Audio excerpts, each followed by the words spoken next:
Well, my Takom Odyssey continues. Object 279 is now painted. I used Vallejo paints. In fact, I used the Vallejo color modulation kit on this. And I really like the way the paint's turned out. This is just the initial paint. There's no weathering done on it yet. But I've used some heavy shading. I've still got a little bit of tiny little bit of... I did post shading on this. Prime the whole thing in Vallejo Primer Black, which is okay as long as you don't breathe on it, speak harshly to it, or touch it until you've got a base coat on it. It's alright then. It's very sensitive. It's an extremely sensitive, fragile primer.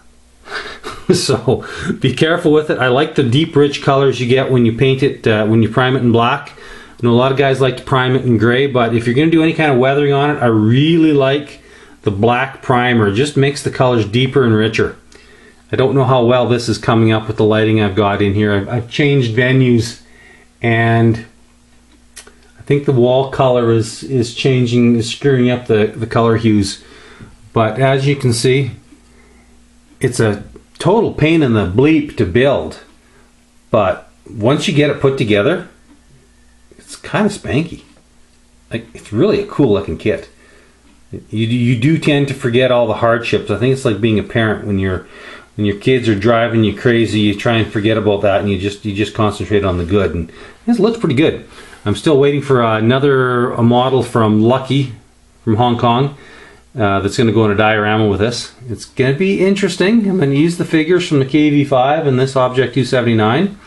This is going to be all buttoned up. This is driving me nuts though, boys. If anyone knows what the hell is supposed to go in these little brackets on this, please let me know, because I'll be switched if I can find any photographic reference other than just empty brackets on top of this turret. Something had to go in there.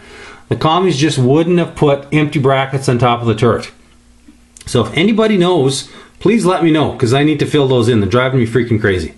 So I've still got some detail painting to go on this, and throw a gloss coat on it, and then she's ready for weathering. I've got a really cool dial in mind. I've got a lot of cool dials in mind. I'm kind of behind in my diorama building, but they're going to be less figures, and the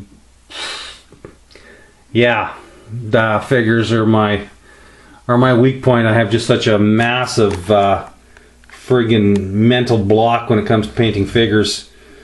I kind of screwed the pooch on my follow the right group build. Everything's ready except I've got to paint figures. So yeah, it's a mental thing. When I'm ready to paint figures, I'll paint them. Until then, not going to happen. So there's the Object 279 update, boys. Next thing for this is some detail painting and a gloss coat, and she's ready to go. Thanks for watching. Later, guys.